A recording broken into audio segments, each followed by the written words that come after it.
Selamat petang, salam sejahtera. Terima kasih karena bersama dengan saya di Nazlin Unity Channel.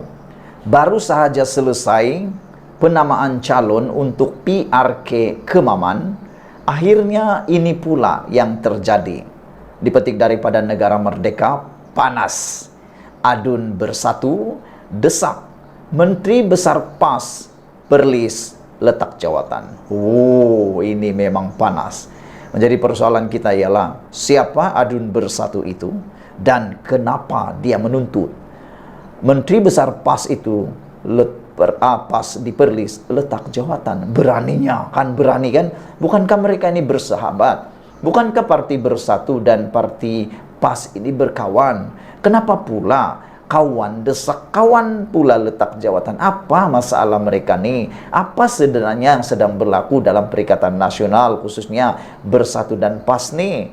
Kalau Anda maklumat, tulis dalam ruangan komen ini. Yang pentingnya tajuk daripada negaramerdeka.com, panas adun bersatu, desak Menteri Besar PAS, Perlis letak jawatan.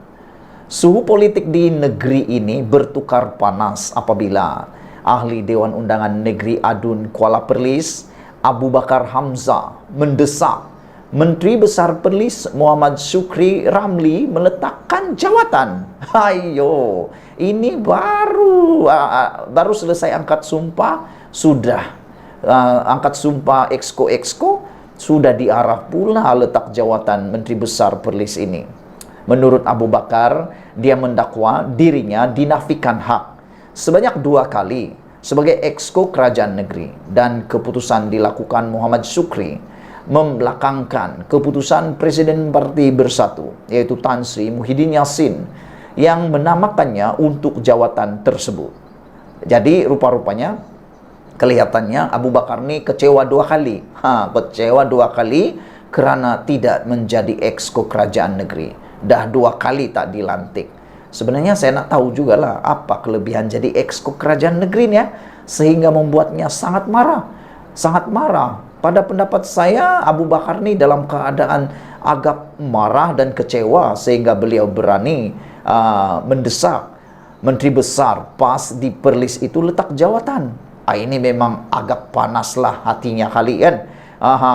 Jadi saudara-saudara, apa yang berlaku dalam PAS dan Bersatu kita pun tak tahu.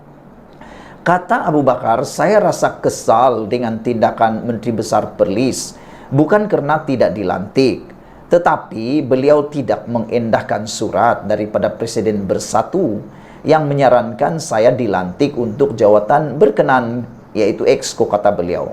Mungkin maksud dia di sini ialah beliau kecewa Menteri Besar Perlis itu tidak memperdulikan presiden partinya, yaitu Muhyiddin. Jadi mungkin betul juga lah kan, takkanlah Presiden Parti Bersatu pun tidak dilayan, ataupun entahlah. Saya rasa ini tidak harus berlaku, kata beliau, karena melanggar arahan Presiden Bersatu supaya perkara ini, yaitu pelantikan exco, dapat dibincangkan. Katanya, selepas majelis angkat sumpah dan pelantikan exco kerajaan negeri di Istana Arau di sini hari ini. Lagi pula, bukankah Muhyiddin Yassin adalah pengerusi Perikatan Nasional? Kenapa suaranya tidak didengar? Terdahulu Abu Bakar mendakwa pihaknya telah menyerahkan surat daripada Muhyiddin kepada Muhammad Syukri melalui wakil Bersatu pada Jumat lalu yang mencadangkan namanya sebagai exco bagi tahun kedua pentadbiran kerajaan negeri itu. Sementara itu, Abu Bakar berkata, Muhammad Syukri sewajarnya berbincang terlebih dahulu berhubung pelantikan exco berkenan sebelum membuat keputusan, sebarang keputusan. Tambahnya, jawatan exco kanan dan Speaker Dewan Undangan Negeri DUN dalam pentadbiran negeri ketika ini juga sewajarnya diberikan kepada wakil Parti Bersatu bagi menunjukkan kebersamaan dalam Perikatan Nasional. Sementara itu, Muhammad Syukri berkata dia tidak akan melayan desakan Abu Bakar dan memaklumkan akan bertemu Muhyiddin bagi membincangkan mengenai perkara itu. Saudara-saudara sekalian, Anda harus tahu bahwa Abu Bakar ini ialah ketua Bersatu di Perlis. Kalau saya tak silap, Abu Bakar ini ialah ketua Bersatu di Perak. Dia adalah ketua bersatu di Perak. Abu Bakar ialah ketua bersatu, Perak pula, maaf saya, bukan di Perak. Ketua bersatu Perlis. Dia adalah ketua bersatu di Perlis. Jadi, kalau begitu, sepatutnya beliau harus juga didengar dan dibawa berbincang. Tapi nampaknya ketua bersatu Perlis ini tidak dapat layanan. Tidak dilayan.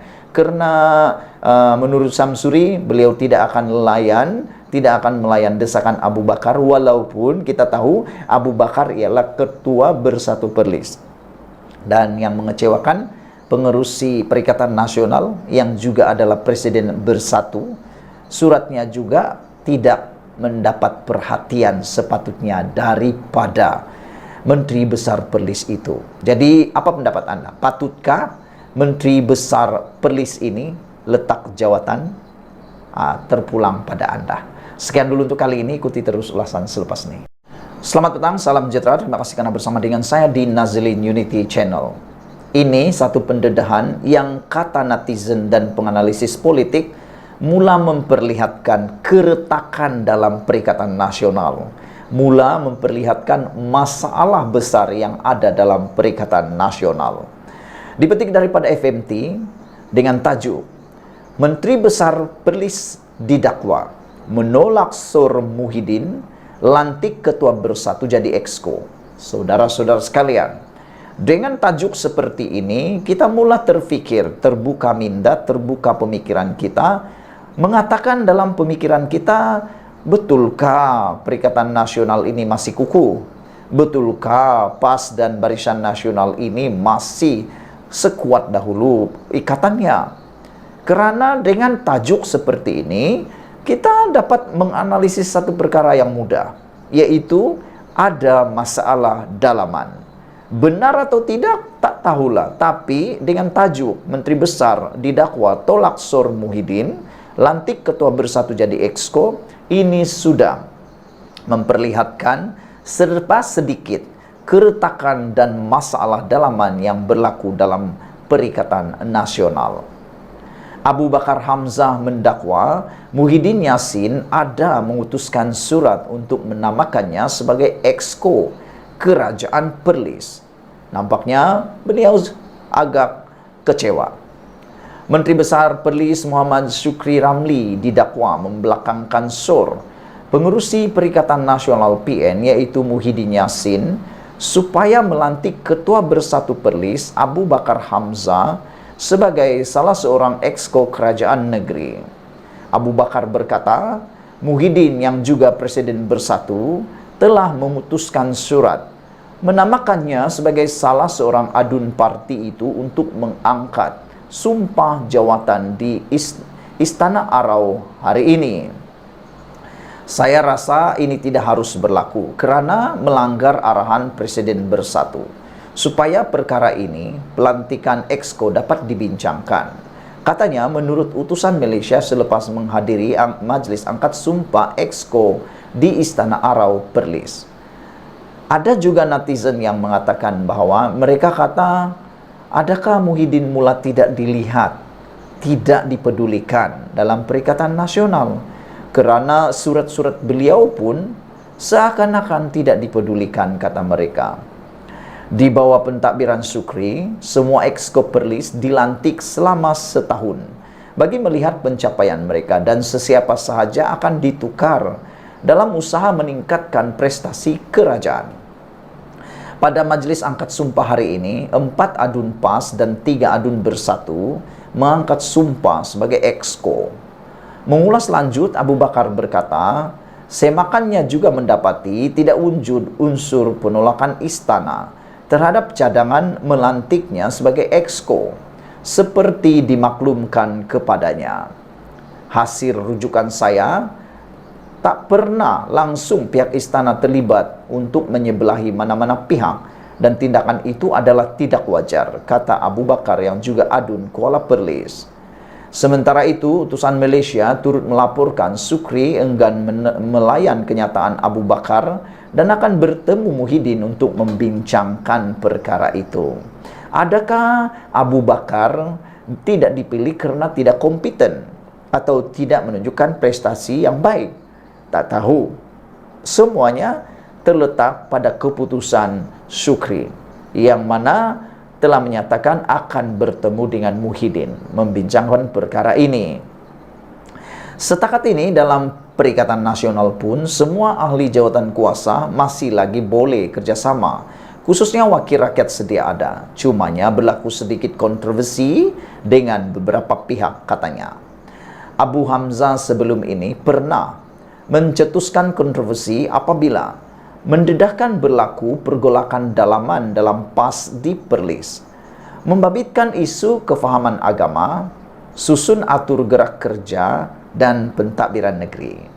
Kenyataan itu menyusul peringatan Presiden PAS Hadi Awang supaya ahli parti tidak menjadi penebuk kapal untuk menjatuhkan kerajaan di perintahnya. Jadi saudara-saudara sekalian, adakah ini sebab Abu Hamzah tidak dipilih menjadi exco walaupun telah dicadangkan oleh Muhyiddin? Yaitu kerana beliau pernah mencetuskan kontroversi apabila mendedahkan berlaku pergolakan dalaman dalam PAS di Perlis, membabitkan isu kefahaman agama, susun atur gerak kerja dan pentadbiran negeri. Sekian dulu untuk kali ini. Jangan lupa tinggalkan komen Anda, tekan butang subscribe. Kita jumpa lagi. Bye-bye.